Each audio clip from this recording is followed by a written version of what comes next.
बे अफिसारफ्रा notice schedule फरायाखै बे अफिसारफ्रा बर' गोरोबथाखौ फरायाखै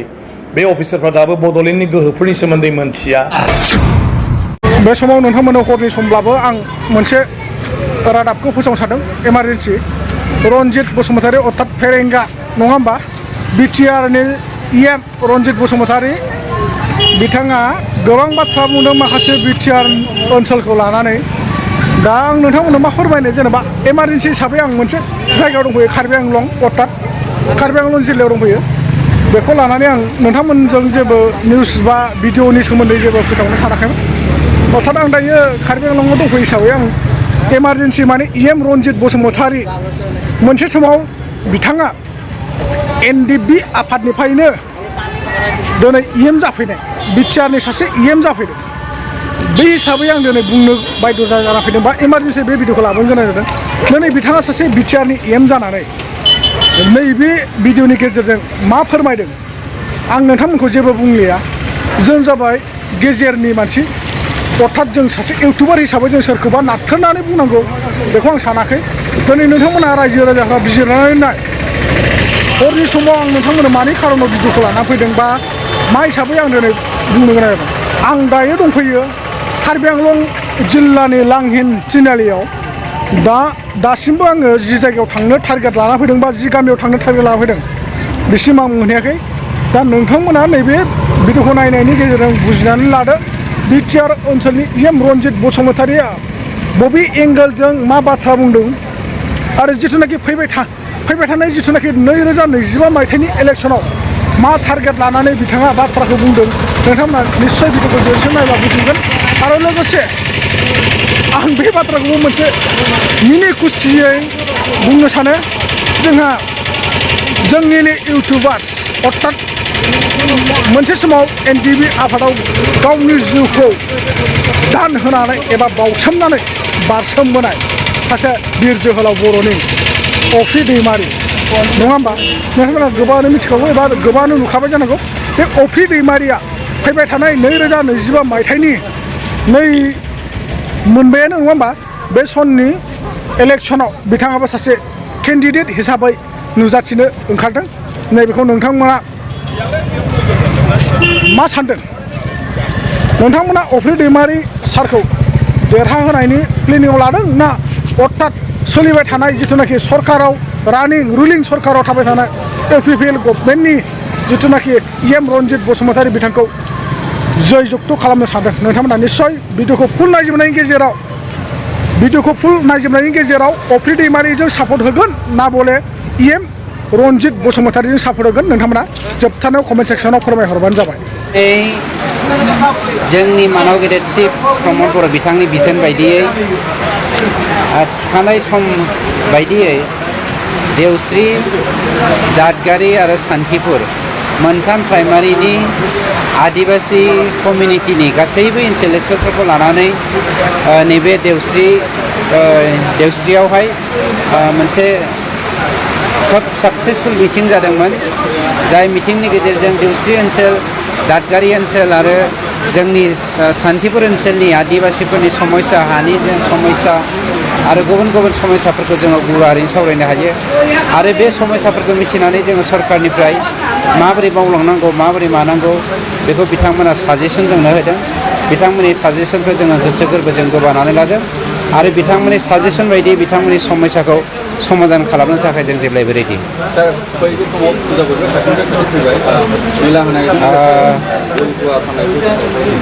देग्लायनि हार'दिय जा दुर्गा फुजा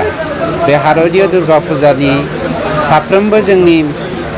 बिटिआरबासि आरो भारतीयबासि आरो आसामबासिनो आंनि आरो आंनि न'खरनि जोंनि पार्टिनि जोंनि सरकारनि जानानै आं शुभेच्छा हरबाय बिमा दुर्गाया जेरै मोनसे धोरोमनिल' नङा मुलुगनि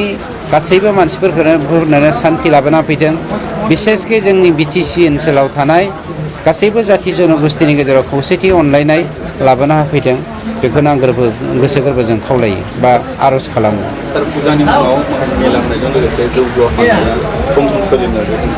मेलाखौथ' जों मालाबाबो कमप्रमाइस खालामखाया मेलायाव जौ जुवा होनायफोरखौ जों मालाबाबो कमप्रमाइस खालामखाया फिसा फिसौ मेला खालामदों फुजानि नामाव बेखौ जोंहा नांजाया खिन्थु जौ जुवा गेलेनानै होनानै जोंनि समाजखौ आगोलनि सरकाराव जानाय बायदि गुबुंले जुदि खालामफिननो नागिरोबा जों बेखौ मालाबाबो कमप्रमाइस खालामो बाइ इलेक्सननि बिजाथिखौ दिनै फोसावगोन होननाय बाथ्राखौ आं खोनायाखै खिन्थु दिनै बाइ इलेक्सननि डेटखौ डिक्लेयार होनो हागौ बेखौ सम्भाबना दङ माने बे समस्तिनि माने बेंखननि सिङावनो जानांगौ होननानै समस्ति वाइसआवनो गासैखौबो एडजास्ट खालामनो थाखाय दा दाफामफिनगासिनो दङ आरो बे हिसाबै आसाम सरकारा जि माने थांखि लादों आरो जि बिथोन होदों बे थांखि आरो बिथोनखौ बड'लेण्डनि डिसिफोरनोबो हरदोंमोन बे नटिफिकेसनफोरखौ आरो बेवहाय माने गार्जेन मिनिस्टारखौ चेयारमेन खालामनानै एमएलए फोरखौ सोद्रोमा बानायनानै बिटिसिनि ब्लकफोरखौबो दाफामफिननांगौ होननानै बिथोन हरदों आरो बे बेलायाव आङो जिहेतु बड'लेण्ड टेरिटरियेल काउन्सिला 2003 मायथाइयावनो संबिजितखौ माने संशोधन खालामनानै एमेन्डमेन्ट खालामनानै पन्चायती राज बेबस्था पन्चायत आरो रुरेल डेभेलपमेन्ट बेखौ बड'लेण्डनो होनाय जादों गोहोखौ आरो माने संबिजित हिसाबै बड'लेण्डआ बे पन्चायत आरो रुरेल डेभेलपमेन्ट जि डिपार्टमेन्ट दं बे डिपार्टमेन्टआव जायखिजाया पलिसि लानो हायो आरो बेनि जायखिजाया खामानि मावनो हायो आरो बिनि थाखाय बड'लेण्डनि बिधान सभायाव बायदिसिना माने आयेन खान्थिफोरखौ बानायनानै लानो हायो आरो बेखिनि गोहोखौ संबिजितआ होदों गतिके बड'लेण्डआ मोनसे आलादा खुंथाय दिनै बड'लेण्डनि बेलायाव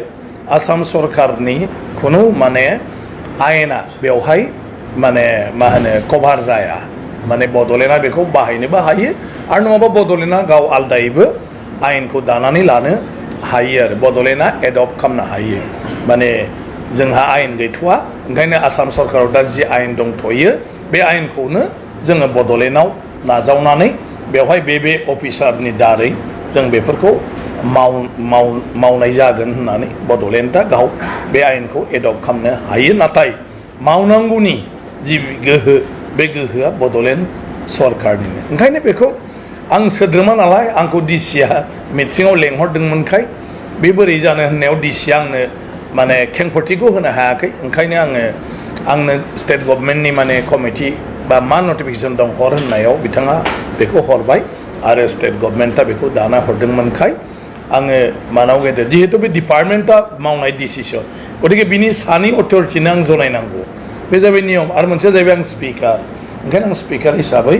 चिफ मिनिस्टारनो आं प्रिन्सिपाल सेक्रेटारिनो जनायबाथ' बियो माने गाव फाइनाल अथरिटि नङा गतिके फाइनाल अथरिटिया जाहैबाय चिफ मिनिस्टार बेखायनो आङो मानाव गेदेर चिफ मिनिस्टारनो बेखौ जास्ट फोरमायहरदों जे बड'लेण्डआव माने जिथु पिएनआरडिनि दानो हरनाय बे एक्चुवेलि बड'लेण्डनि डिपार्टमेन्ट ट्रेन्सफार जाखानाय आरो बेखौ बड'लेण्डआ गावहानो 30 सिडुल हिसाबै गोहो दङ बे हिसाबै बड'लेण्डखौ दानो होनाया मोजां आरो बेबायदि जिथु स्टेटनिफ्राय खालामहरनो नागिरनाया 6 सिडुलनि जिथु संबिजिदारि बिथोन बे बिथोनखौ माने आखाइ होनाय एबा बेखौ सिफायनाय बेबायदि जायो बिदि जानो नागिरदों ओंखायनो जाहाथे बड'लेण्डखौ खालामना होयो दा बेखौ रेसपन्ड होनानै दाख्लैहाय केबिनेट मिटिङाव थांखि लाफिनबाय जे दा जिथु पन्चायत आरो ब्लक डेभेलपमेन्टफोर दाफामफिननाय जादों बेखौ 6 सिडुल एरियाखौ नागारनानै आसाम गभर्नमेन्टआ बेखौ दागोन आरो बिनि ओंथियानो जाहैबाय 6 सिडुल एरियायाव 6 सिडुला गावसोर खालामनानै लागोन दा बेखिनिया जाबाय बेवहाय गोबाङानो गोरोन्थि बुजिलायदों जोंनि मानाव गेदेर गबिन्द बसुमतारी बिथाङाबो गोरोन्थि बुजिदों आंहा जेबो गैया बिटिसि सरकारजों आंनि बाथ्राया जाहैबाय संबिजिदारि बाथ्रा मोनसेया जाहैबाय बड'लेण्ड खुंथायनि गोहो आरो बेखौ जिथु मावनाय खामानि बे बेलायाव माने बड'लेण्डआनो जेराव गोहो दं आं बे बाथ्राखौसो रायजो सरकारनो जनायदों जिहेतु बे बड'लेण्डखौ दानाय बे बड'लेण्डखौ बिनाय बे बड'लेण्डनि गासै खामानि मावनायाव आं जिहेतु गावनि जे दंफायोमोनखाय बेफोर बाथ्राफोरखौ आं गासिबो माने मोनथिजोबगौ आरो मा रायलायामोन बेफोर आंनाव गोसोआव दंजोबोखाय बे बाथ्राफोरखौ आङो थोंजोङै बिदि नङामोन होननानै आं बेफोर बाथ्राफोरखौ बुंदों आरो माबाफोर जुदि बाथ्रा थायोबा बेवहाय जोंनाव लिरनाय दं गासिबो बड'लेण्डनि गोरोबथायाव रोखायैनो लिरनाय दं जे बड'लेण्डनो जेफोर डिपार्टमेन्ट होनाय जादों बे डिपार्टमेन्टनि सायाव बड'लेण्डआ गावहानो एडमिनिस्ट्रेटिभ माने खुंनो हानाय एग्जिकिउटिभ मावफुंनो हानाय आरो लेजिस्लेटिभ आयेन कानुन गासिबो दानो हानाय बे गोहोआ थागोन होननाय लिरनाय दं आरो बे एखेजोंनो जोंनि संबिजिरनि 6थि फारियावबो बेखिनि गासिबो गोहोआ दङ दा गभर्नरा नटिफिकेसनखौ होदों बिटिसिनि आंखौ एसे गोरोन्थि बुजिदों होनबाय थादों बिदि नङा जायखिजाया सरकारा माबा मोनसे जुदि थांखि लायोब्ला खामानि मावफुंनो नागिरोब्ला बिनि जिथु अर्डार बे अर्डारखौ गभर्नरनि नामै खालामनांगौ बे जाहैबाय भारत संबिजिरनि 166 आर्टिकेलाव बे बिथोना दं डाइरेक्सन दं जायखिजाया रायजो सरकार बा सरकारा जुदि स्टेटआव माबा मोनसे मावनो थांखि लायोब्ला गभर्नरनि मुङै बेखौ माने मा होनो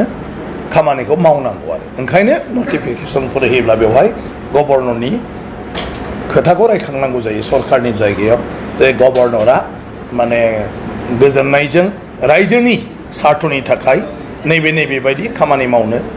मोनसे थांखि लादों ओंखायनो बे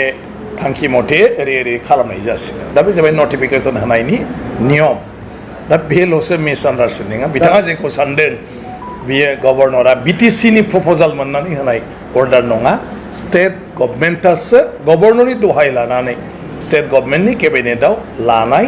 थांखिखौ नटिफिकेसन होदों दा बे समाव नुनो मोनदों रायजो सरकारनि मासि जेरावखि थाया जायखिजाया मानसियानो बेखौ दिन्थिनानै होनो हायो मासिया जेबो गिदिर बाथ्रा नङा बे जाबाय संबिजिरनि बाथ्रा संबिजिरनिखौ आं देरसिन जानो हाया चिफ मिनिस्टारा देरसिन जानो हाया संबिजिरनिख्रुइ सोरबा राष्ट्रपतियाबो देरसिन जानो हाया सोरबा जाजआबो देरसिन जानो हाया गतिके संबिजिरनि बाथ्राखौ जायखिजाया सुबुङानो सोरनोबा आसि दिन्थिनानै बुंनो हायो जे बियो संबिजिरारि हिसाबै बे खामानिया माने एसे माने माबा गैयै जादों इरिलिभेन्ट जादों आरो बेयो संबिजिरनि जिथु माने बिथोन बे बिथोनखौ सिफायनाय जादों दा बेखौ बयबो दा आं स्पिकार खिन्थु आं मोनथिथारगौ नालाय दा बेखौ लिरबाय बेखौ दस्रायाबो लिरनो हायोमोन गासिबो बेवहाय जेबो गैया गतिके बे जायो बर'फ्राथ' आरो माने सामाजिक हिसाबै जों गोदो जेरै सोलिबोदों खिन्थु दासो जों गोदान माने मा होनो गोदान नेमखान्थि संबिजिरारि खान्थिजों जों दिनै रायजो सलायनो आवगायदों बेवबो जायफ्रा राजखान्थियाव दङ बिसोरल'सो बेखौ मोनथिदों आरो जायफ्रा मावनायनि एक्सपिरियेन्स दं बिसोरल'सो माखासे बाथ्राफोरखौ मोनथिजोबोदों गतिके बर'नि बेलायाव एसे बेबायदि बाथ्राफ्रा फैयो दा बुंब्लाबो आरो जालायगोन बर'फोरखौ जाम्बा होनदों माबा होनदों आंहा रावखौबो बिदि होननायनि खुनु बाथ्रा फैया आं बेखौ बुंदोंल' जों सोरखौ मा दाय होलायनो बयबो गोदान नाथाय आं जेखौ बुंदों बे जाहैबाय आंनि जिउआव बड'लेण्ड दानायनि सावरायजेननायनिफ्राय लानानै आङो दिनैसिमाव सिस्टेमाव दंबाय थाथ'यो आरो बे सिस्टेमाव दंबाय थाथ'यैखाय गोलाव सम आंनि बे हान्थिनाय लामायाव आं जेखौ मोनबोदों नुबोदों बेखौ आं खोन्थादों बयनोबो आरो सरकारनोबो दा संबिजिरारि बिथिङाव सरकारा जेखौ नायस्लाबाखै नुस्लाबाखै बे अफिसारफ्रा 6थि सिडुल फरायाखै बे अफिसारफ्रा बर' गोरोबथाखौ फरायाखै बे अफिसारफ्रा दाबो बड'लेण्डनि गोहोफोरनि सोमोन्दै मोनथिया जोंनाव डिसि गोदान फैयोबा बेबो मोनथिया आरो बेखौ जोंबो बड'लेण्ड सरकार हिसाबै जों रावखौबो खोन्थानाय जायाखै बे जों बड'लेण्ड हिसाबै नोंथाङा नैबे आयेन खान्थिखौ मानिनानै सोलिनांगौ होननानै जोंबो रावखौबो बुङाखै आरो बेखायनो गेजेर गेजेर बेफोरबायदि माखासे माने गोरोन्थिफ्रा जायो नाथाय गोरोन्थिखौ सुद्रायनाया गिदिर बाथ्रा दिनै आसाम सरकारखौ साबायखर बावनांगोन जे बिथांमोना केबिनेटनि गेजेरजों गोरोन्थिखौ सुद्रायबाय थेंक इउ सार